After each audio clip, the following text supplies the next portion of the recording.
Hello, everyone, and welcome into another edition of the GSMC College Football Podcast brought to you by the GSMC Sports Network. I'm your host, as always, Tommy Brzee. It is Thursday, October 24th around here, and we have a great show for you today. We're going to get into that big game this upcoming weekend down there in College Station. LSU heads over to Texas A&M for a huge one. We'll break down that one in the first segment. Then we're going to do a couple other ranked matchups. There's quite a few this weekend. We'll get into Notre Dame and Navy, a huge game that a lot of people are looking forward to. Then we'll get into Illinois-Oregon, another huge game that definitely is a little bit sneakier than I think some people are expecting. Then we'll get into a couple of Big Ten games. We'll stay in the Big Ten with Oregon. We'll get into Washington, Indiana, a huge one to keep Indiana's season alive, but they will be without their starting quarterback in Curtis Rourke. And then we'll get into Penn State, Wisconsin, a little bit of a sneaky one over there in Madison that could lead to a little bit of a loss and a look-ahead spot for Penn State. Then we'll get into some upset alerts all around the country. There's definitely a number of them, but I have 6 for you today, including a little bit of a rivalry game that could get a little sketchy for a Big 12 contender, and then we'll get into a little bit of a Week 9 whip around. We will get to that game that happened yesterday tomorrow, but I have a ton of games that I want to update you guys on today to make sure that you guys are prepared for this upcoming weekend. But before we jump in, I do want to remind you all we get tons of questions and comments throughout the show, and the best way for you all to get your question on the screen, we can have fun back and forth here, to use that super chat feature at the bottom of the chat on the Sports Network page. Click on that $sign, add a question, comment you'd like. Your name and that question will pop up on the screen, and we can have fun back and forth here. Definitely want this to be very interactive, so utilize that as you see fit. And also, GSMCpodcast.net is still up and running as well. It does the exact same thing. So either one of those you'd like to use, please do. Definitely helps out me as well as the network. So utilize that.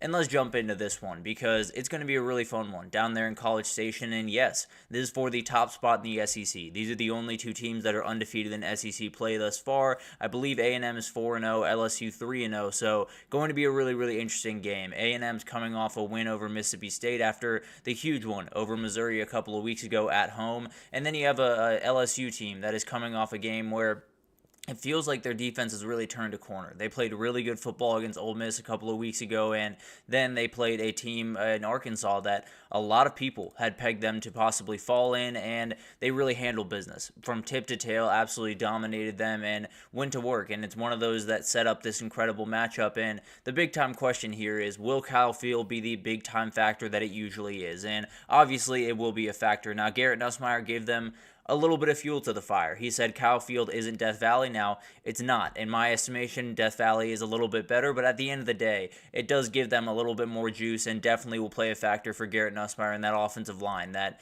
if you get a couple of pre-snap penalties, you got to feel pretty good about where you're at. And the other interesting thing to watch is the run game. LSU has really struggled to get that going the way that they wanted to, 81st in the country in yards per game.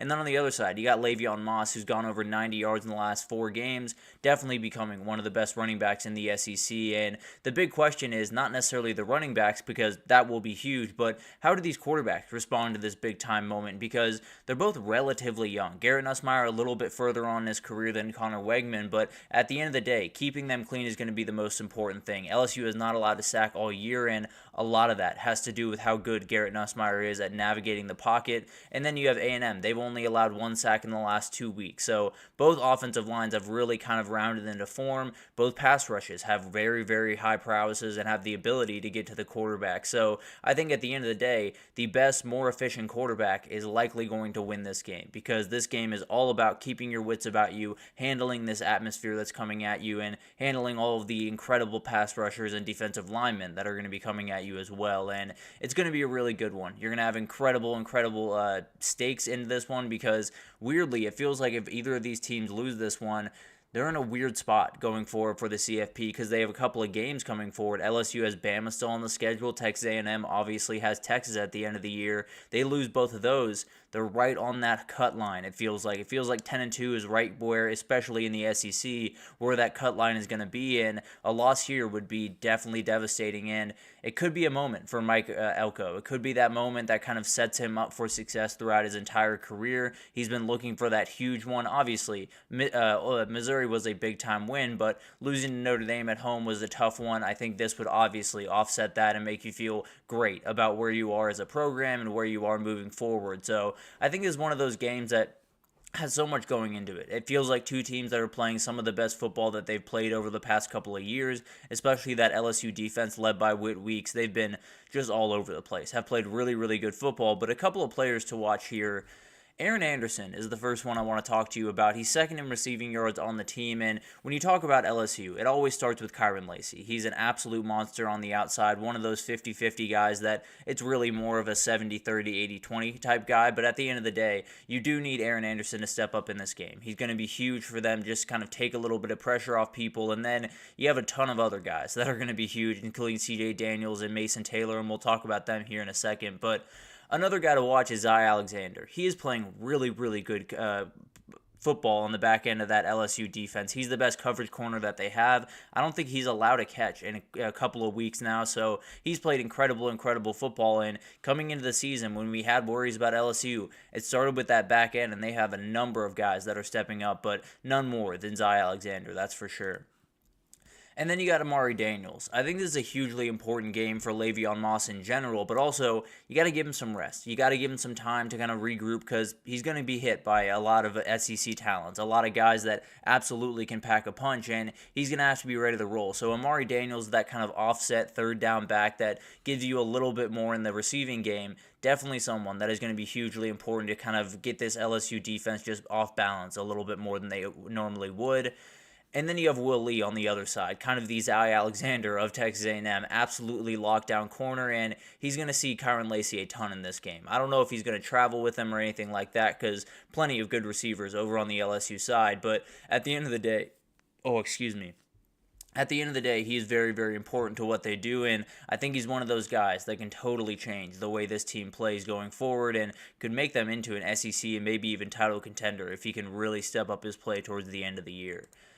A couple of ways that LSU needs to, or a couple of things that LSU needs to do to get this win. I think the biggest thing for me is spread this defense out. You have so many weapons on that offense. You have 4 players over 300 yards receiving this year. So many different guys that can hurt them on the offense or on the defensive side of the ball that you got to get people involved. Kyren Lacy, Aaron Anderson, Mason Taylor, CJ Daniels, who has made his way back from an injury and is playing really, really good football right now. All of those guys are going to be hugely important because you need run lanes to open. At some point, you're going to need to be able to get that run game going with Caden Durham, and the only way you can really do that is if you spread out this A&M defense because they are plenty good against the run. And then you got to get mistake-free play from Garrett Nussmeier. You just have to. He's going to be one of those guys that he's gotten a little bit big for his britches at times. He likes to take that shot. He likes to take that big play. Now, he is 3-1 in turnover-touchdown ratio, so touchdown-turnover ratio. He is 3 touchdowns to 1 turnover, so he's playing more than fine in that respect. But to be fair, this A&M team has 8 interceptions on the year, plus 5 in the turnover margin. One of those things where if Garrett Nussmeier makes a couple of mistakes, he throws the ball into a couple of tight windows, which he has been known to do, you could get into a little bit of trouble, and then you got an A&M team that can just lean on you with Le'Veon Moss and this offensive line. So definitely something to watch there. I think if Garrett Nussmeier can stay off the board with interceptions and fumbles, it's going to be really tough to slow down this LSU offense if you're A&M. And then you got to get Connor Wegman. You got to get Connor Wegman off his spot. You very badly do. This is a very aggressive, intense LSU pass rush that averages 4 sacks a game. So they're getting after people. They're doing an incredible job at getting after people down after down.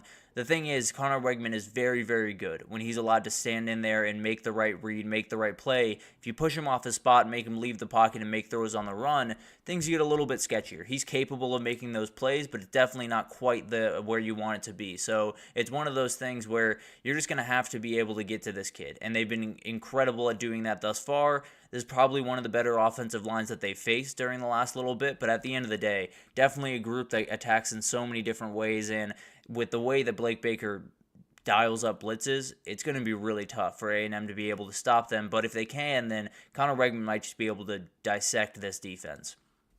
And then on the other side for A&M, you got to find a way to get to Garrett Nussmeier. You have to be able to heat him up at some point in this game because when he is obviously solid at limiting turnovers. We just talked about that. But when you get pressure on him, he only completes 40% of his passes. He has 1 touchdown to 3 INTs.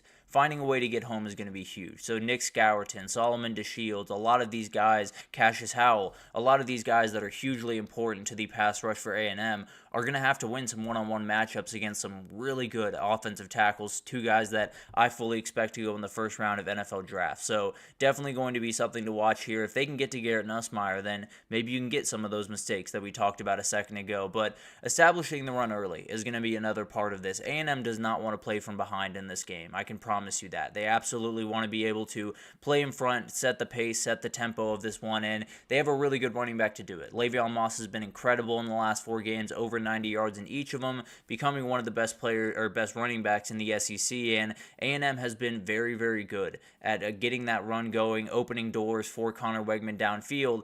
If they can't do that in this game, then LSU is going to be able to sit a bunch of guys back in coverage, and mistakes are going to come at some point. So they got to get that run game going early. They have to open windows for Connor Wegman to throw into, and to be fair, they do have the running back that absolutely can get that done in Le'Veon Moss. And then I think an interesting thing here is I want them to trust their D-line against the run. There are so many different things that LSU poses to you on defense that you're going to have to deal with, and their pass protection is downright elite. Their run blocking is not so elite. So that's definitely something to watch here. Maybe the D-line for A&M can just stand 4 guys right up front, be able to stop this run. They're only allowing 105 allowed rush yards per game, but the reality is you're going to need more guys back in the pass game. That's the only way you're going to get a couple of these mistakes from Garrett Nussmeier, is to sit guys back in the pass game, be able to handle the run with your front 5, your front 6, maybe even your front 7, depending on how you feel, and it's definitely something that you're going to have to be able to do, because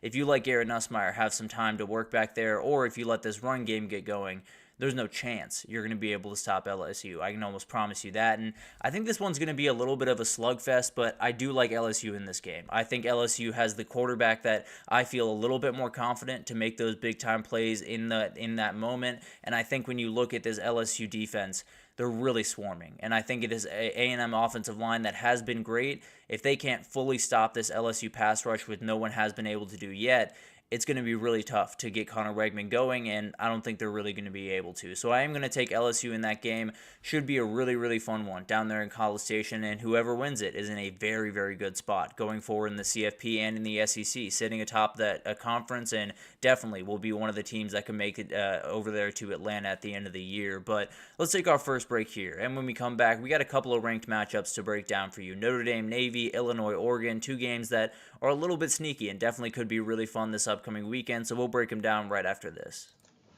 I feel like I'm losing my mind. Is everybody in the world blind? Please, Lord, give me a sign, a sign. I feel like I'm losing my mind. Is everybody in the world blind? Please, Lord, give me a sign, a sign. I wanna be the greatest. Everybody on the fake shit. I look around and feel like everybody is the fakest. I make this every day and I'm impatient, hoping one day I blow up from the basement. Statement, the top is so vacant. I don't hear shit that I think is amazing. Waiting for my day when I'm playing sold out shows for 1,000 faces. Hey, give me that crown, get in my way and to be put down. It ain't your place, all this my town. If I want that shit, then I'll get it right now. I'm losing it, the noose it fits. I'm losing shit, a stupid myth. You choose to live or choose to dip. You choose to fight or lose your grip and lose a gift. I feel like I'm losing my mind. Is everybody in the world blind? Please, Lord, give me a sign, a sign. I feel like I'm losing my mind. Is everybody in the world blind? Alrighty, welcome back everyone. We just broke down that big game down there in College Station. LSU heads over to Texas A&M for a big-time one in the SEC that will decide who is the top team in the SEC moving forward. I do have LSU in that game. I think it's going to be a little bit of a slugfest, a little bit sluggish to start, but I think LSU makes the plays down the stretch to win that game. Incredible one down there and cannot wait for it. But we got a couple other ones that we got to get into real quickly here because Notre Dame Navy is one of those games that I think everyone's looking forward to quite a bit, and I think tons of people are pulling for Navy for obvious reasons. We love the story, and not a lot of people love Notre Dame. I think that's the reality of college football, and Notre Dame is more than fine with that. But no doubt about it, this is an elimination game for the CFP. Whoever loses this game is probably out of the CFP hunt. Maybe Navy has an outside path if they can lose this game and then continue on and win the rest of the way. I don't necessarily see that as a reality, so definitely something to watch there, but definitely a must-win on both sides. They need this one, and if Navy can get it, it would be one of the defining wins of their entire program's history. But this one will be decided on the ground, no doubt about that. I mean, when you look at Notre Dame runs 55% of the time, Navy sits at number 2 in the country, running about 77% of the time. So a lot of run plays in this game, a little bit of a short game, maybe a little bit low scoring, but at the end of the day, it's going to come down to just who can execute that plan the best, who can get that run game going better, who can block up front a little bit more consistently, and more than anything else, who can not miss the assignment that they very much need to make, especially on the Notre Dame side. And it does help when they have athletes just all over the place. They're just absolutely out of this world, all over the place with the athletes on this defense. Xavier Watts is incredible coming down from the third level. You have Jack Kaiser in the middle that's playing really, really good football. You have a number of Jaden Osbury plays great football. Howard Cross and Riley Mills in the middle are absolute nightmares to deal with. So they're going to be more than fine. Now, losing Benjamin Morrison doesn't necessarily help with the setting of the edge in this game, so definitely something to watch. But let's be honest, he wasn't necessarily going to have to cover too much in this game. So that's definitely something to watch as we head into this one. But a couple of players that I'm interested in.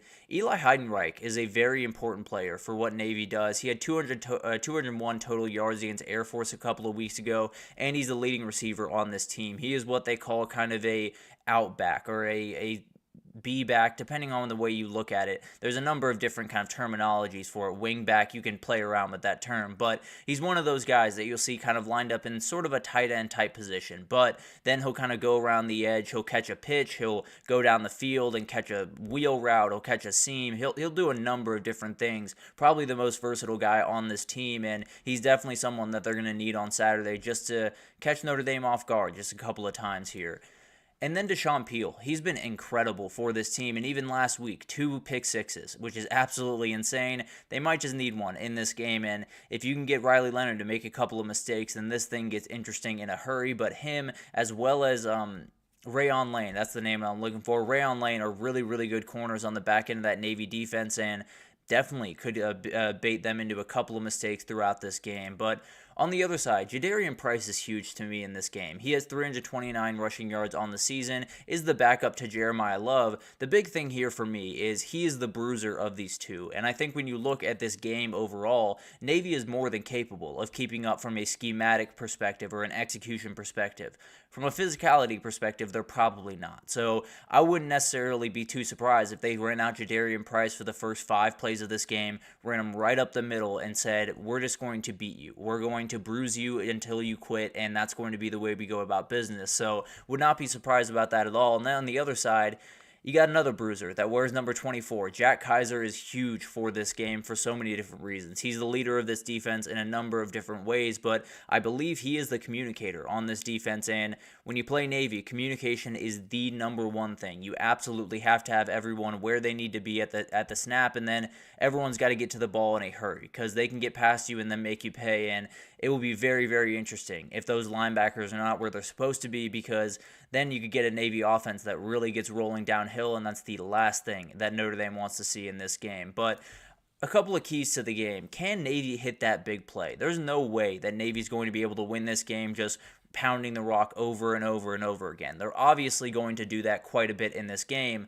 They have to hit that big pass over the middle of the field, and that's why we talked about Eli Heidenreich. He's going to be hugely important in this game for this purpose, and Blake Horvath, 10 passing touchdowns, 1 INT this year. He's been capable of making that big play downfield. They have to find that opening somewhere, and obviously you're going to have to bait them in to stop the run first and then hit them over top, but at the end of the day, if they can't hit that 150, 60-yard passing touchdown, it's going to be a long day, and definitely one that they're going to have to fight for just about everything that they're getting, so definitely something to watch there. The other thing is you cannot overcommit in the run game. If you overcommit one direction, say there's a pitch outside for Navy, and they're linebacker for Notre Dame goes a little bit too far outside or tries to make a little bit too aggressive of a angle, they're going to be gone and be past you. And on the other side, you got to deal with Jeremiah Love. If you don't take the right angle on Jeremiah Love, if you overcommit in the run game against him, he is gone, and he is going to tear you to pieces in this game. So it's one of those games where discipline is hugely important for these defenses. Keep your 2 feet on the ground until you absolutely don't have to anymore. Wrap up, make the right play, and then if you can get them on the ground, great. If you have a couple of broken tackles, it's going to be a nightmare day for that defense. And then Notre Dame's defensive approach is fascinating to me. Al Golden's obviously going to have his hands full this weekend. So many different things to worry about. And this Navy offense is not necessarily super easy to get a beat on. They kind of run a weird sling T type offense where you play around with the run as much as you possibly can, but then they can hit those big plays. They can hit the plays over the middle of the field that Xavier Watts is usually incredible at taking away, but you kind of want him in the run game to help out with put an extra body in the box. So it's going to be a fun kind of chess match for him, playing back and forth between, do we want to sell out to stop the run? Do we want to hang back just a little bit, make that one big play on a pass play that we can pick off? There's so many different ways that you can attack this Navy team, and on the other side, there's so many ways that they can counter you. So it's going to be a very interesting kind of chess match between Jeff Monken and Al Golden, and I think Al Golden's absolutely got to win it if they're going to be able to get this one done. I think this one gets a little bit interesting for a little bit. I think Navy has enough fight in them to stay in it early, but at the end of the day, I think Notre Dame's just going to be too much. I think the physicality of this team is a real advantage in this game. I think Jadarian Price is really the difference in this one. I think they run him over and over again, and at a certain point, the Navy defenders just can't tackle him anymore. So I would go with Notre Dame in this game. I think it's going to be really interesting, and if Navy wins it, then the entire college football world gets turned on its head, but cannot wait for this one. Definitely going to be a really fun one in MetLife, so definitely something to watch there, but I'm going to pick Notre Dame by a hair. Part of my heart wants to pick Navy, I'll be honest with you, but at the end of the day, I'm going to go with Notre Dame here. And then we got another huge one in the Big Ten over there in Eugene this upcoming weekend. Oregon, kind of just rolling right along. They do have that number 1 next to their name for the first time since 2012, feeling really good about where they're at. A lot of people kind of pegged them as possibly losers last week when they went over to Purdue. They handled business without any question. They're really good, and it's one of those games that you look at it and feels like a lot of people are kind of writing this one off. And I'm not necessarily saying that Oregon shouldn't be massively favored in this game and isn't the better team, but just to say, Illinois played really good football, and they're one of those teams that can make life tough for pretty much any defense they face. And on top of that, they have the ability to kind of slow the game down. And they have the ability, more importantly, to not make mistakes. And that's kind of the biggest thing. Luke Altmaier, 15 touchdowns, only 1 INT on the season. If you can avoid mistakes in this game, slow this game down, make it a little bit mucky, maybe you can have some openings against Oregon that we haven't seen in a couple of weeks. And then on the other side, they're plenty fine taking care of the ball. Dylan Gabriel, 15 touchdowns as well, only 4 interceptions on the year. So Illinois is going to have to make a couple of those plays. They're going to have to make a couple of those 50-50 plays that really kind of come down to, are you going to be able to beat number 1 or not? You know, Vanderbilt was able to make them when they played Alabama. Alabama was able to make them when they played Georgia. So a lot of those teams where you just have to make a couple of those big-time plays in those big games, I think Illinois is going to have to make some plays that are a little bit wonky in this one. And the biggest thing going into this game for me, at least on the injury front, is Caden Fagan is not going to play in this game. He didn't play last week for Illinois, and they kind of had to play around with some stuff. Aiden Autry and Josh McCray were hugely important to that rushing offense, and it's going to be interesting to see just how big of a gap there is between them and Jordan James and Noah Whittington, because as we know, Jordan James becoming one of the better running backs in the entire country, and Noah Whittington can make you hurt at literally any point in the game. So that'll be an interesting thing to watch. And a couple of players to watch. Pat Bryant is the one that I want you guys to keep an eye on, and obviously you should, because he's the best player on this Illinois offense, but he's one of those guys that when you play this big-time game, and you play a team that is just outright more talented than you than at pretty much every single position, having a guy that's kind of an equalizer is hugely important, and I think Pat Bryant is that guy. I think when you match him up with Jabbar Muhammad, when you match him up with a lot of these elite corners on the Oregon side, you don't feel bad about that matchup. You feel pretty good about what Pat Bryant can do against a lot of these elite players for Oregon, and that's something they're going to need. A couple of those 50-50 balls that he's so good at going up and getting, they're badly going to need them in this game. And then On the defensive side, Gabe Jackas has been an absolute problem coming off the edge. 2.5 sacks last week. He's been absolutely incredible, and one of those guys that when you play Dillon Gabriel, when you play Oregon, if you can get after this guy, if you can get him on the ground a couple of times and make him think a little bit too much, maybe you can get some of those mistakes that we talked about a second ago. And then Jordan James, we talked about him just a second ago, one of the best running backs in the Big Ten this year, and he's plus 700 yards. Illinois can be run on. Now, I assume they're going to probably try to sell out to stop the run and then live with the consequences on the back end because that back end of the defense is very, very solid. But that being said, Jordan James is a guy that can just make you hurt regardless of how much attention you put towards him, and he's one of those guys that you have to assume that Oregon's going to try to just lean on them, run the ball, play defense, and get out here with a win. He would be at the center of that, obviously. And then you got Derek Harmon on the other side. We talked about Illinois' run game. It is going to be a little bit different without Caden Fagan there, and frankly, if you're Oregon, I think you just outright stop it. I think if you stop that run game, if you put all the pressure on Luke Altmaier, there's going to be mistakes that come. There's almost no way around that with how good this Oregon defense is. So if you're Derek Harmon, if you're a couple of the Jamari Caldwell, another defensive tackle for Oregon, stopping the run is going to be huge. And then if you're Derek Harmon, he can get to the quarterback as well. A really, really athletic defensive tackle that absolutely can cause problems in the pass rush as well as the run defense. And then a couple of the keys to the game, there is a run game gap in this one. When you talk about Jordan James, 100 yards in 3 of the last 4 games, Illinois without Caden Fagan is a little bit running back by committee. It's going to be interesting to see how they handle this. Can they keep up with that running attack for Oregon? Because it's going to be a load to keep up with. And then we talked about it, the 50-50 plays for Illinois. They have to make them, whether that's turnovers, a fumble just bouncing your direction. Illinois has been very good at this. 8 interceptions on the year, plus 7 in the turnover category. And if they can get to Dillon Gabriel, 55 completion percentage under pressure, which isn't all that terrible when you look across the country, but isn't elite by any means. And you could get a couple of those mistakes that you badly need in this game. So when it comes down to it, for Illinois, probably got to be about +2 in the turnover category. This is the way that you're going to be able to do it, is get to Dillon Gabriel and then let your back end make the plays that they've been making pretty much all year. And then how does Oregon handle this top of the mountaintop? Because they have that number 1 next to their name for the first time since 2012. Both Texas and UGA have fallen off that pedestal this season. Can Oregon keep their wits about them in this game against a team that is a really, really solid squad and definitely can give you trouble? I tend to believe so. I think it's just too much for Illinois to deal with, traveling all the way out west, playing a team that's so physical, that's so athletic, that can make those big plays over the downfield. I think it's just going to be too much for Illinois. I really like this Illinois team, but I think the special run does come to an end this weekend. They lose to Oregon, and hopefully they can, get a really good season out of this, but likely their CFP hopes come to an end this upcoming weekend. But incredible couple of games. Cannot wait for both of those. I know Navy is becoming a very popular pick around there, but I do have Notre Dame and I do have Oregon winning those two. A little bit of chalky picks, but can't go against my gut on those two. But we'll stay in the Big Ten for this next segment. We'll get into Washington, Indiana, a huge game without Indiana starting quarterback, and then we'll get into Penn State, Wisconsin. A little bit of a sneaky upset alert over there in Madison this upcoming weekend, so we'll break it down right after this.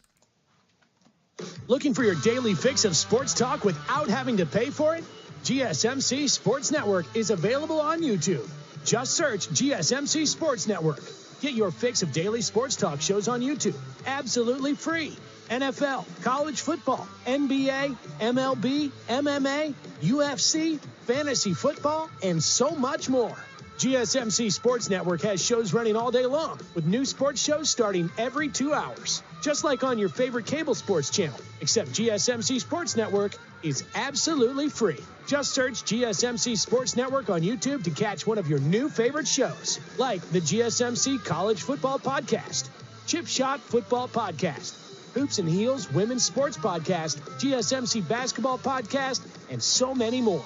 Check it out for yourself. GSMC Sports Network, now available on YouTube absolutely free. Search GSMC Sports Network on YouTube right now. Alrighty, welcome back everyone. We just talked about a couple of huge games this upcoming weekend, Notre Dame, Navy, as well as Illinois, Oregon. I do have the higher ranked teams winning those. I have Notre Dame as well as Oregon getting the wins there, but we got a couple of Big Ten games that are going to be really important as we head down to the stretch of the season, and a couple of maybe upset alerts here. So let's jump into these games, and we'll start with that Indiana-Washington game. A very interesting one going on in Bloomington, and the biggest one, or the biggest news going into this one, is Curtis Rourke, the starting quarterback for Indiana that has been one of the best quarterbacks in the entire country this year, will not play in this game. Taven Jackson, the backup quarterback, will get the start. He has started in the past, has not started this year, so definitely something to watch. But when he came in last week, he went 7 for 8, 91 yards, 2 touchdowns. In the year, he's 12 for 16, 225, and 3 touchdowns. He's been very, very effective in limited time, obviously, and definitely will be something to watch. Now, Washington, number 1 pass defense in the country, 127 yards allowed per game. It is going to be tough to find openings. So you're going to have to lean on the run game just a little bit more. The Indiana defense is only giving up 93.5 yards on the ground. So Will Rogers is probably going to have to step up and make some big time plays. Going to be a kind of a clashing of approaches in this game. So definitely will be very fun to watch. And he's one of those players that he's got to find openings, but it's a very good pass defense for Indiana. Top 30 in the country, allowing less than 200 yards per game. So it's one of those things where you kind of just have to pick your poison, pick who you trust the most, whether it's Jonah Coleman on the ground or Will Rogers through the air for Washington. And it's going to be a game of execution. Both these defenses are very, very good at not giving you many openings, not allowing you to hit that big play over the middle. Whoever can make those couple of plays, whoever can get in front of the sticks, make that 3 yards on first down, 4 on second, 4 on third, is going to be in a really good position in this game, and a game that I think is going to get a little bit sloppy. So you're going to have to make those couple of plays down the stretch of this one, and a couple of guys to watch. Tyson Lawson is huge for this team. He is one of those players at running back for Indiana that takes so much pressure off what Justice Ellison does and gives them one of the best 1-2 punches in the entire country at running back. They are so dangerous coming out of that backfield, and I think when you look at this game, you're going to need to take a lot of pressure off Taven Jackson if you can. And when you have 2 running backs like that, you're more than capable of it, but he's going to get a little bit more workload in this game if I had to imagine, just by the circumstances of it going in. And then D'Angelo Pons is huge in this game. He came over with Kirk Cinetti from at JMU, was a fantastic player down there, and I think he's been just incredible this year. He's been absolutely awesome on the edge, and he's going to get Denzel Boston a lot, and that's actually the next player that I want to talk to you about, because Denzel Boston is a hugely important guy in this Washington offense, and you talk about Indiana, if they're going to stuff the run the way that they've been able to early parts of the year, Denzel Boston's going to be hugely important. Giles Jackson, another guy in that pass game that's very, very important in this game, and if they can get him out on the edge, then maybe he can just out-athlete some of these guys for Indiana. Very, very athletic kid, and one of those guys that would not be surprised at all if he was playing on Sundays here pretty soon. And then you got Carson Bruner in the center of that Washington defense, definitely the green dot guy for this team. And this Indiana offense is one of those that just has so many moving parts. It has so many guys that can hurt you. It has so many ways that they can get after you. And Taven Jackson has a little bit of that running ability that Curtis Rourke doesn't have so much. Maybe Carson Bruner just has to be an elite communicator in this game to keep everyone in line, to keep everyone where they need to be. And then Indiana's offense is not quite as explosive as it has been to start the season. So definitely a hugely important player just to make sure they can handle this offense that can hit you from all types of directions. And then we got some keys to the game. Indiana's run game, obviously, is going to be massive in this one. Taven Jackson has made starts in the past couple of years, so he should be fine in terms of just kind of handling the moment, being about himself, especially at home. But you do have Justice Ellison, you do have Tyson Lawson, so 105 yards against Nebraska for Ellison, 99 total yards for Lawton in that game. So they've done plenty. They're absolutely incredible duo in that backfield, and I think when you look at Indiana really over the next 2 weeks, because it doesn't sound like Curtis Rourke is going to be back for that Michigan State game, you're going to need these two guys to step up in a huge way if you want to keep this incredible run that they've been on alive, and I think it's going to be one of those games where it's going to be a tough time to find those openings in the run game, but you got two guys that can just bowl through people, so hopefully that's the difference. And then you do have a special teams gap here, which could be huge.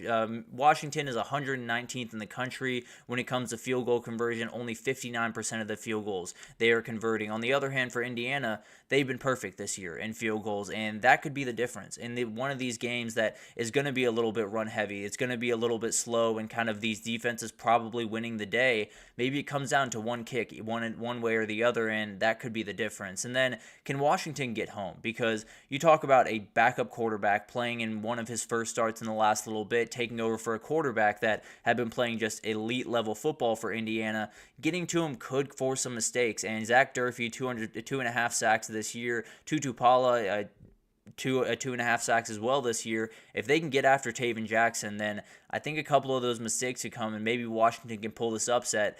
I think this one's going to get a little bit gross. I think this one's going to be a little bit defensive, a little bit of a run game that just comes down to those couple of plays, and I trust Indiana to make those plays. I think they have that winning culture about them. I think they have that thing in them that Curt Cignetti has brought over, that when it really matters, when they have to make the plays, they will make them. Now, it's one of those sketchy games, and if they can't win it, then that season that has been absolutely incredible to watch does kind of come to an end. They still have a little bit of a path to make something happen, but with Ohio State still lurking on that schedule, you very badly need this win. I do think Indiana gets it, but definitely one to watch this upcoming weekend.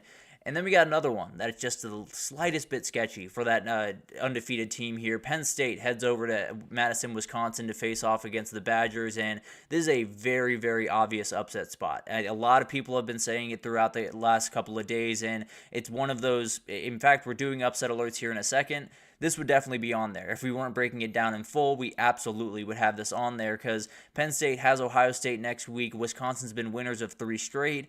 Things should get a little bit interesting in Madison this upcoming weekend, but for that to happen, Wisconsin just has to find a way to run the ball. There's no way they're going to be able to win this game if they can't slow it down, if they can't get things going with Tawi Walker, who has been absolutely incredible the last little bit. Now, on the other side, you have the 8th-ranked rush defense in the country, only allowing 95 yards per game on the Penn State side, so you can't really live through Braden Locke, but he's going to have to make his fair share of plays in this game. And then for Penn State, they might have to live on the ground as well. Wisconsin's 10th in the country in pass defense, 162 yards allowed per game. But the difference with that one is when they played USC, when they played Miller Moss, another elite quarterback, gave up 300 yards. When they played Alabama, they gave up their fair share of big plays. So maybe it is one of those kind of misleading stats that maybe Penn State does attack through the air just a little bit more often than we're expecting. And this is one of those spots where in a matter of 8 days, the season could effectively end for Penn State. If they lose this one in crazy fashion and then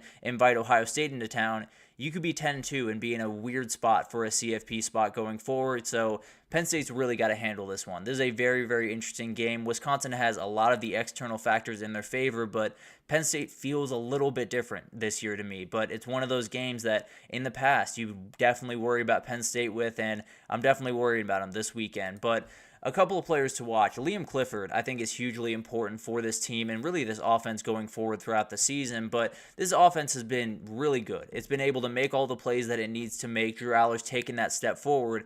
The only issue that I've had throughout the year with them is it feels like it's always one guy, and it's different guys for different games. It was Tyler Warren a couple of weeks ago going over 200 yards against USC. It was Trey Harris early on in the year making big-time plays after big-time plays. You got to be able to spread the ball out. You got to be able to get the ball to a number of different people, and I think Liam Clifford is one of those guys that's probably right in line to make all of those plays. He's very, very good at finding soft spots in a defense and very sure-handed. I think he's very important to what they do, and he's one of those guys that if you want Tyler Warren, if you want Trey Harris to be as effective as they can be, you got to take energy off of them, and this is probably where it goes, along with Julian Fleming. And then you got A.J. Harris on the back end of that defense playing really, really good football, coming over from Georgia this past season and definitely has been a very important player for this team. Wisconsin's going to have to make plays through the air in this game. Obviously, you want to be able to run the ball, slow this thing down, limit possessions, but at the end of the day, they're going to have to make plays down the field, and A.J. Harris is going to be the guy that's going to be getting Will Pauling quite a bit in this game, and that's another player to watch. A very, very important player on the outside for Wisconsin. One of those guys that you get the ball in his hands, pretty special things can happen. Very, very fast. One of those guys you can get him on an end around, on a jet sweep, on a deep route, on a drag that goes 60 yards. He's just so versatile, so different. And when you look at this Wisconsin passing offense, not necessarily a ton of elite guys all across the board. Will Pauling is one of those guys that can be a great equalizer in this game and make that one big time play that they very much need. And then Hunter Wohler, kind of just navigating the middle of that defense for Wisconsin. And you look at this Penn State offense, it happens over the middle of the field. That's where their passing offense happens. That's where Drew Aller is comfortable throwing passes. Maybe Hunter Wohler can just step in front of a couple of passes in this game and make the difference here, because he is a very instinctual, very smart player, and he's one of those guys on the defense for Wisconsin that could totally change this one in a second. But I think a couple of keys to this game is, can Braden Locke make the big plays? Because the last couple of weeks, they've been playing really good football, have been explosive downfield, and that's been great to watch.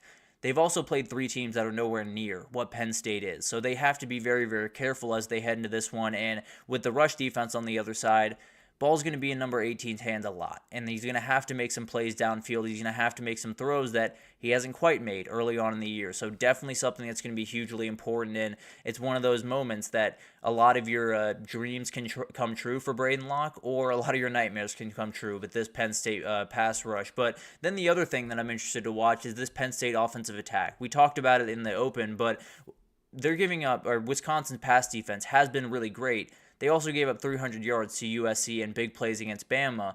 Does Penn State attack through the air, or are they more than content of just living on the ground, pounding the rock, and then getting out with a running and defensive win in this one? So definitely will be interesting to watch how Andy Kotelnicki goes about this. He likes taking those shot plays, and I don't necessarily think it's going to perturb him to take those. So definitely will be fun to watch, and definitely we'll see just how much trust he has in Drew Aller going into this one. And then who can get home? This is kind of a sharpens iron type matchup on both sides, because Penn State has 14 sacks on the year, has only allowed 6. Wisconsin has 12 sacks, has only allowed 5. So both of them, the defensive lines against the offensive lines, are going to be strength on strength. Who can win those matchups is going to be hugely important, because both these quarterbacks, while Drew Aller's a little bit further along, a little bit inexperienced. If you can get after him, maybe a couple of those mistakes come, and definitely will be a big difference in this game. But at the end of the day, I think Penn State has enough on the ground to win this one. I think they're going to live on the ground a little bit with Nick Singleton, with Katron Allen. They're going to say, that pass defense that maybe we can test from time to time. I don't think they're going to need to test it very often. I think they're going to be able to lean on this team. I think they're going to get this pretty comfortable win and continue moving on their way. And then they'll get into the big one against Ohio State. That's the one that could change their season one way or the other. So definitely going to be gearing up for that one. And maybe they're in a little bit of a look-ahead spot, but I'll give them the benefit of the doubt. I'm going to pick the Nittany Lions there, and it's going to be a really fun game. I can almost promise you that. But let's take our third break here, and when we come back, we got to talk about some upset alerts. I have 6 for you, but frankly, you could probably find about 20 on the list for this upcoming weekend, because I think it's going to get a little bit bonkers. But we'll break them down right after this, so stick with us.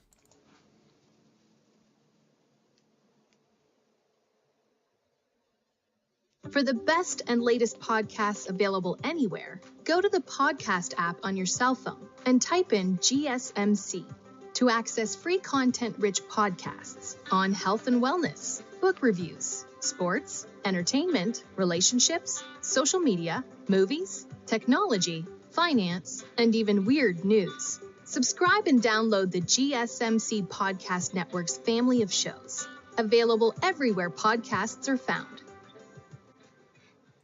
Alrighty, welcome back everyone. We just got into a couple of Big Ten games, a huge one for Indiana to keep their undefeated season alive without Curtis Work at quarterback, so definitely something to watch there. And then Penn State, maybe a little bit of a look-ahead spot going towards Ohio State. I do have Indiana and Penn State winning those games, but there are definitely some upset alerts that will add to this group, which is going to be absolutely incredible to watch. Oh, actually, I will talk about that one here in a second, Anthony, so definitely stay tuned for that. It's going to be a very interesting game down there, no two ways about that. But let's get into a couple of upset alerts around the country here. SMU Duke is a very fascinating game to me. I think this one's more interesting for a number of different reasons, but the travel dynamics are fascinating, and it's the reality of the world of conference realignment right about now, because SMU was at Stanford last week. Now they got to make their way all the way over to Durham, North Carolina to play another game, and it's a hard-nosed team that can really play some good defense with Manny Diaz leading the way there, so definitely one of those games that could get just a little bit sketchier. And the thing about this one is Duke's defense has the ability to make them one-dimensional, especially because RJ Maryland is officially out of this game. If you can stop, maybe even if you can stop the run, then they won't necessarily have an answer in the pass game because RJ Maryland is not out there, a very, very important player for that team, and makes me a little bit nervous about me loving SMU down the stretch. But it's one of those games where for an upset to happen, Malik Murphy just has to make big plays down the field. He has that huge arm. He has all that arm talent. He's got to be able to put it on a couple of receivers downfield because this is the 97th ranked pass defense in the entire country. And Jordan Moore is a very dangerous receiver on the outside for Duke, so maybe you hit a couple of those big-time plays downfield and that totally changes this game. This is one of those games that, frankly, if there wasn't that travel aspect in it, I wouldn't necessarily think about it too much. I think SMU has the ability to win this one, win it pretty comfortably. I think Duke was one of those teams that was just eking out wins against not-so-great teams early on in the year, and they were undefeated 5-0 walking into that Tech game, but ever since, it's been a little bit like pulling teeth to get them to get going in. I think SMU is able to win this one. I probably have this one on a 1 out of 5 on the upset meter scale because at the end of the day, not necessarily one that I'm super worried about, at least from a personnel perspective. Maybe that travel gets a little bit involved and makes this one close, but I like SMU to win. And then you got Rutgers USC. Frankly, USC is just going to be on this every single time that they're favored because this is a team that I don't know what to expect from the rest of the way, especially with a couple of the losses that they've taken. But both these teams are coming off 3 straight losses. It's a short week. It's happening Friday night, and cross-country travel for Rutgers is not necessarily a great aspect for them going into this game. All that being said, USC had a ton of expectations going into this year. They all officially came to an end last week. Now, they pretty much came to an end a while ago, but at the end of the day, they officially got buried last week, and the question becomes, how does this team respond? Does this team have the mental toughness? Does the team have the leadership that they need to go up against the Rutgers team that if they're going to win this game, they got to lean on the run? And it sounds like Sam Brown V is going to be out with an injury in this game, so Kyle Monaghan is going to have to step up huge. He's going to have a ton on his shoulders in this game, but Rutgers is a team that can definitely get that run game going, and as we've seen with USC, they have the ability to stop the run game for about 3 quarters. That fourth quarter becomes a little bit interesting, so maybe they can keep it close for long enough. I like Ethan Kaliak-Manis to make enough plays to keep this one close. At the end of the day, I do question what USC has to fight for, but I also have big concerns about what Rutgers can do on offense. I don't necessarily think they're going to be able to get a ton going, and I think when you look at USC, I think Miller Moss has enough left in the tank to make some big plays in this game. Probably a 2 out of 5, just because of the dynamics of the run game for Rutgers, the conference play. But at the end of the day, I do think USC probably gets this win when they very badly need it. And we got to talk about this one. Texas heads on the road to play Vanderbilt. If I didn't talk about this one, I'd be doing you guys a disservice because absolutely an upset alert, because it's kind of a funny game to break down because even through 7 weeks, kind of hard to tell just how good Texas is. You know, you had those you had wins early on in the season where they were just dominant, really playing incredible football, not necessarily showing a lot of gaps. And then last week, they played the elite team of Georgia and got their lunch handed to them. They absolutely got dominated from start to finish in that game, and I think they got to be really careful as they head into this week. Now, they should be fine, at least on paper. Vandy is an absolute problem, and the big thing here is, can Vandy get home on Quinn Ewers? They have 14 sacks on the season, so they have the ability to get there, maybe not quite against this elite offensive line for Texas, or at least what looked like elite before they got into this one, so that offensive line definitely needs a little bit of a bounce back in. It's the 94th ranked pass defense on the other side, so you give Quinn Ewers time, he should be more than capable of dicing them up and making all types of big plays. The other big thing here is, can Diego Pavia make the same problems for the Texas defense that he did for the Alabama defense? I do feel very, very confident saying the Texas defense is, I don't want to say miles better, but comfortably better than the Alabama defense. That being said, there's a lot of issues that Diego Pavia can cause regardless of how good your defense is. So it's going to be an interesting one to watch. Texas in kind of that bounce back spot. Feels like a pretty good test for them. It feels like a game where they should be able to win. They should be able to get it done, but you are going on the road against a team that has plenty to throw at you, and it's going to be really interesting to watch. I think Quinn Ewers will get up and get rolling in this game. I think I think Vanderbilt is dangerous, but I do think Texas is able to get this win. Maybe a 3 out of 5 on the upset scale just because it is Vanderbilt in 2024, but at the end of the day, I do think Texas gets right. I picked them by 20 yesterday, not necessarily going off that by any means. we got to talk about this one. This is a very, very interesting one that's kind of being buried in everything, all the craziness of this week. But Kansas State is a huge one on Saturday night. I think when you look at this Kansas State team, they're starting to kind of find themselves. They're starting to play really good football, especially on the offensive side of the ball. Avery Johnson's starting to throw the ball downfield a little bit more consistently. Kansas has not won a game in this series since 2008. A lot of things going in the way of Kansas State. But nothing is normal in the Big 12. Everything always happens a little bit different out there, and I think this is one of those moments where it feels like everything is pulling in one direction. Honestly, with the line only being 10, feels a little bit sketchy. It feels like Vegas is trying to tell us something, but the thing about Kansas season is it's officially gone. It was a very, very tough year. It was one of those years where they got ambushed from the jump and just were never really able to recover. That being said, Jalen Daniels has kind of found something over the last couple of weeks against Arizona State and Houston. 507 yards, 5 touchdowns, 0 picks. Does he have that one Herculean performance in him? Does he have that one performance that puts him in, gives him that season that, it's been disappointing, no doubt about that, but a win over Kansas State salvages a lot for this fan base, for these players, and for this coach. So it's going to be interesting to watch this one. The Kansas State pass defense gives up almost 300 yards per game. Maybe Kansas and that trio of wide receivers can really get going, and it's one of those games that definitely a little bit worrisome for Kansas State. Probably a 4 out of 5 on the upset scale, because this one could definitely get sketchy, and if it does, then Kansas State's looking at the rest of the season with a lot of question marks going forward.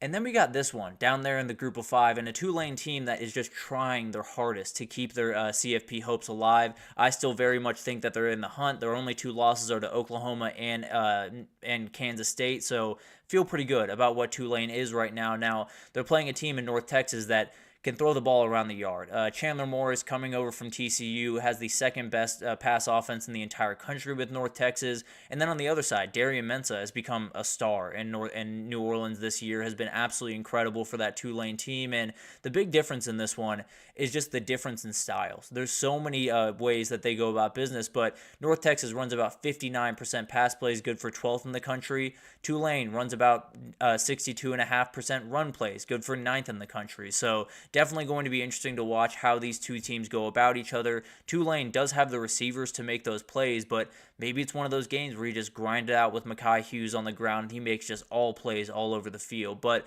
the big thing here for North Texas, you got to play from out in front. I don't think this Tulane team is going to be able to be caught if you let them get out in front in this game by 10, 14 points. They're going to be rolling downhill and be almost impossible to get. Now, North Texas can throw the ball around the yard, so it's not necessarily that they can't come back from behind, but I just think this Tulane offense is just too much to deal with. You're going to want to play from in front and then force Tulane to throw that ball downfield. Maybe some mistakes come then. And then Tulane has a fairly sizable advantage on the defensive side of the ball. North Texas is giving up 38 points per game, 125th in the country, so definitely a little bit of one where North Texas is going to have to score quite a few points to stay in this one. I do think it's dangerous, probably a 3 out of 5, 4 out of 5 on the upset meter, but at the end of the day, if North Texas isn't scoring 45 points in this game, they're probably not winning it. So definitely something to watch there, and one of those games that if it gets up into the 40 versus 40 or 42-40 realm, then things get a little bit more sketchy for Tulane in this one. And then finally, we have Arkansas heading over to Mississippi State this upcoming weekend. Arkansas coming off that really tough loss to LSU. Mississippi State coming off 3 straight losses to 3 of the best teams in the entirety of the SEC. And it's really interesting to me for one very specific reason. This is somehow the easiest game that Michael Van Buren will play this entire year. He played Texas, UGA, and Texas A&M at home for his first 3 starts of his career. That is absolutely insane. I don't think you can start a career any worse than that, but he's played really good football. He's been really, really effective at that quarterback position, has made a number of plays, threw for over 300 yards against Georgia a couple of weeks ago, and now he plays an Arkansas team that has been susceptible to give up a couple of those big plays. Now, they've been a lot better over the last couple of weeks, but there are going to be plays to be made in this game, especially on the ground, because that's what LSU was able to get going last week. So definitely something to watch there. I think Arkansas has a huge game against Ole Miss on the horizon. Mississippi State is staring down a matchup with UMass, so a little bit of that scheduling getting going for the Bulldogs in this one. And another interesting thing to watch here is Arkansas only hitting about 60% of their field goals. They're on their second kicker of the year. And then Mississippi State's Kyle Ferry, 6 for 7 this year, has been very, very consistent. definitely something to watch in that close game that could come down to the wire. And this is an Arkansas team coming off a really tough loss, heading into a really tough game against Ole Miss. They're on the road in an environment that's really tough. They're playing a quarterback that is finally going to get a little bit of a break from playing the elite teams in the country.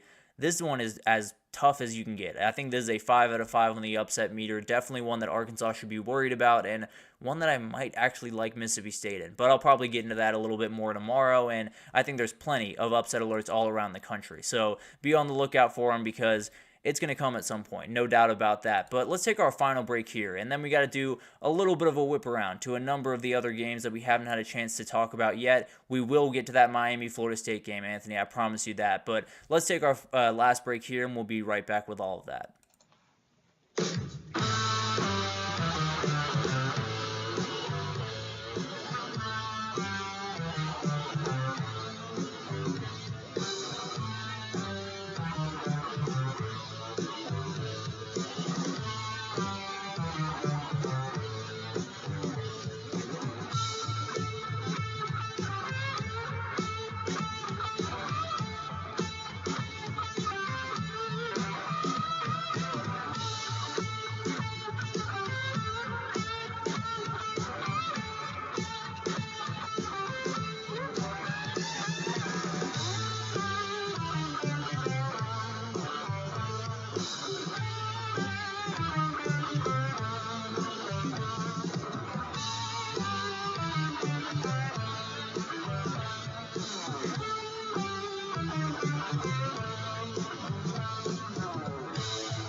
Alrighty, welcome back everyone. We just talked about the upset alerts all around the country. I think that one down in Starkville between Arkansas and Mississippi State is just the slightest bit sketchy, and definitely one that the Razorbacks are going to have to be careful with. But let's get into a little bit of a whip around. We have a number of games we have to get to, and we'll start with a game that's going to go on Friday. And this one is a little bit under the radar, fully understand that, but it is the appetizer for that Boise State UNLV game that I cannot wait for. Louisville-Boston College is one of those really interesting games. Louisville coming off a loss to Miami, where their offense did just about everything they could possibly do to win that game, but the defense didn't necessarily help them out by any means. And then Boston College really struggling to get their footing. They've lost two straight to both of Virginia's schools over the last 2 weeks, and finally they're back at home where they are 3-0 on the season. So this makes one just a little bit more interesting for this game. Maybe they can limit some of those big time plays, and the Boston College run game has to be a huge factor in this game against a team that's giving up about 150 on the ground in Louisville. So definitely something to watch. I think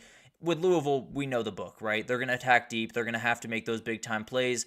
Boston College pass defense, 103rd in the country. So I do like Louisville in this game. Now, the home field advantage could be an interesting thing. Maybe Thomas Castellanos just has some magic in him in that stadium. So maybe I'll have Boston College make it a little bit closer than I'm expecting. But I like Louisville, and I like them pretty comfortably in this one. And then you got Nebraska-Ohio State, a huge one for both these teams. I think Nebraska is just looking for really anything to ignite this season. It's been very, very tough. One of those years where, again, you feel like everything's coming together. You feel like everything's moving downhill. And then you kind of come to a really stagnant stop when you lose to Indiana the way you did last week. But at the end of the day, still plenty to look forward to. Dylan Raiola is still playing good football, and he's going to have quite the test going up to Columbus, Ohio this upcoming weekend. And Ohio State's had 14 days to stew on that Oregon loss. You got to assume that those guys' hair's on fire trying to get back out there on the field. And the issue is, I would have told you probably 2 weeks ago that Nebraska would have been able to at least slow down this Ohio State offensive rushing attack, but they give up 215 on the ground on Saturday to Indiana.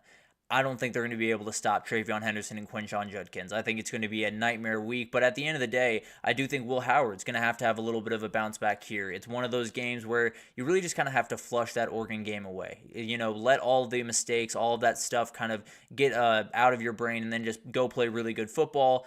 I like Ohio State, and honestly, give me the points here. I don't necessarily think Nebraska's in a position to even keep this game close, if I'm being honest.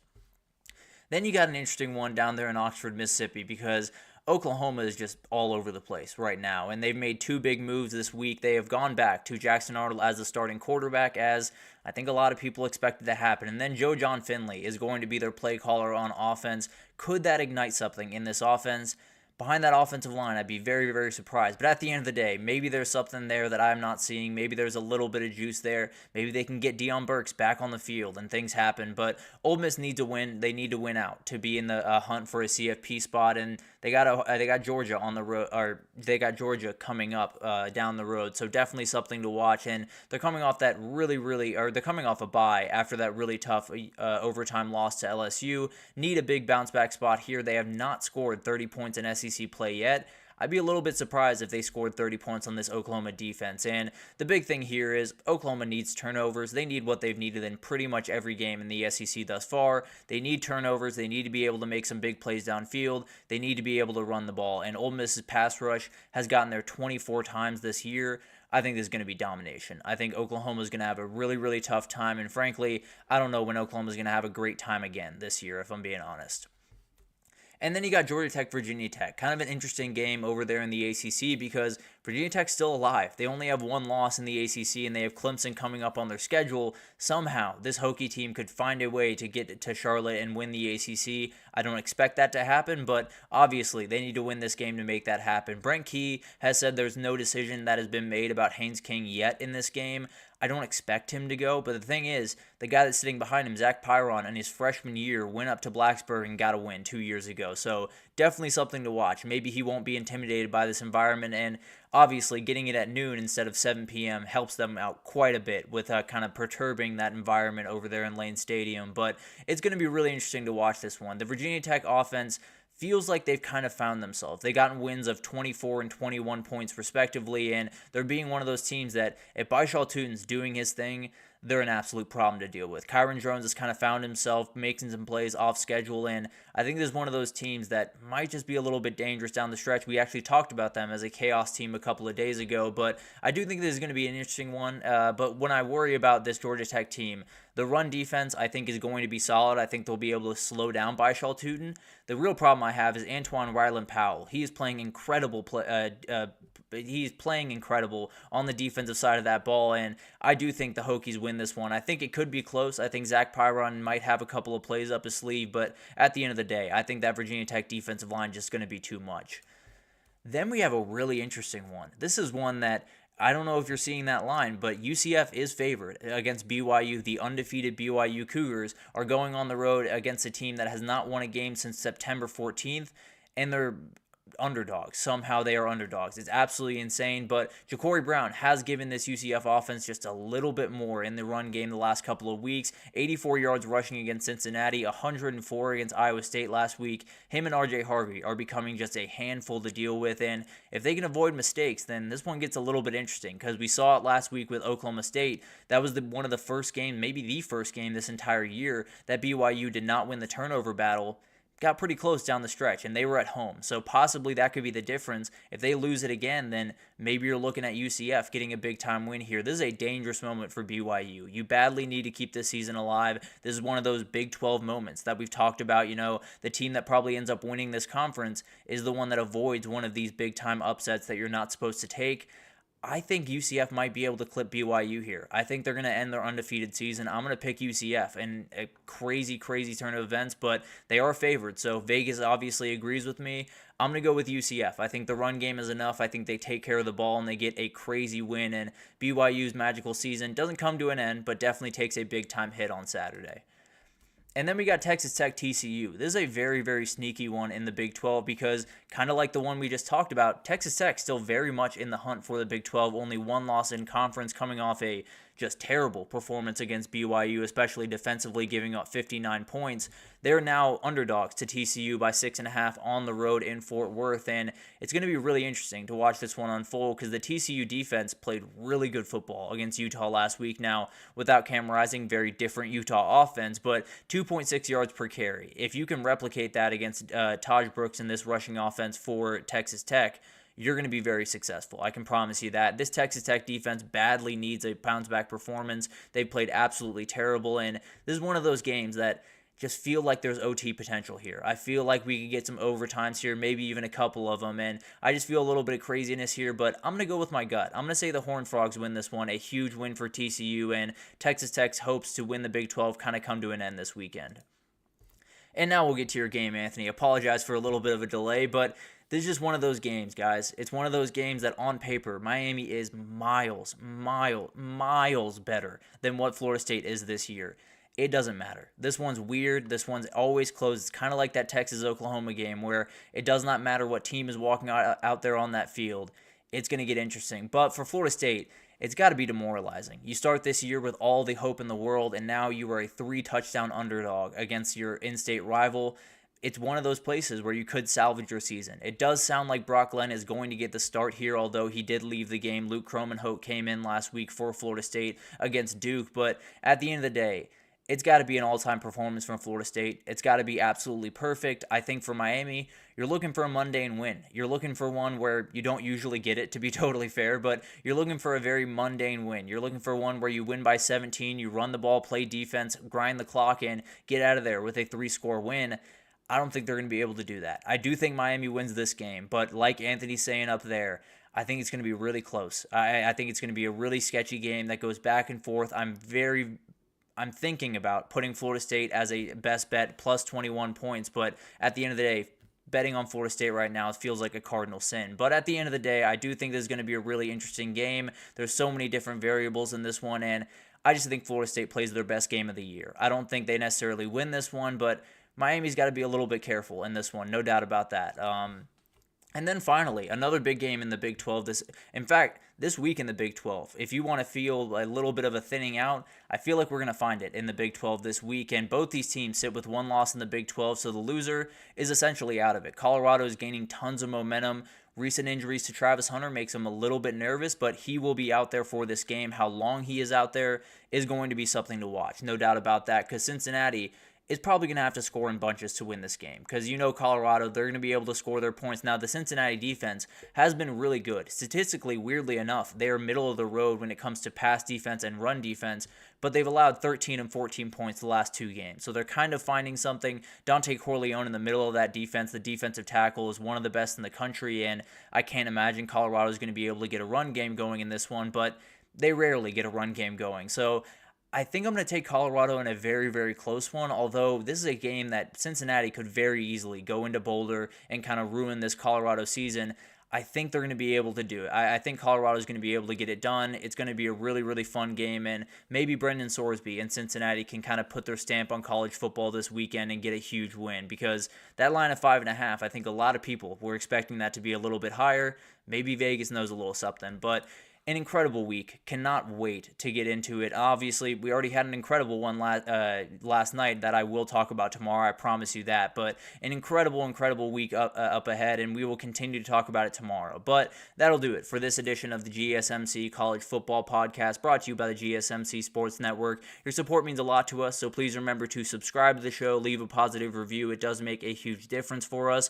Also, follow us on Facebook, Twitter, TikTok, Instagram, all the social pages for all the content and updates you could possibly need. We have great people doing great work across every sport you could want. So we got NBA just getting underway. Nelson's got you totally covered. Baseball, the World Series getting underway later this week. We have you covered there as well. So anything in the world of sports, we have you more than covered. But thank you once again for tuning in, and I will be back tomorrow to break down fully this Week 9 slate.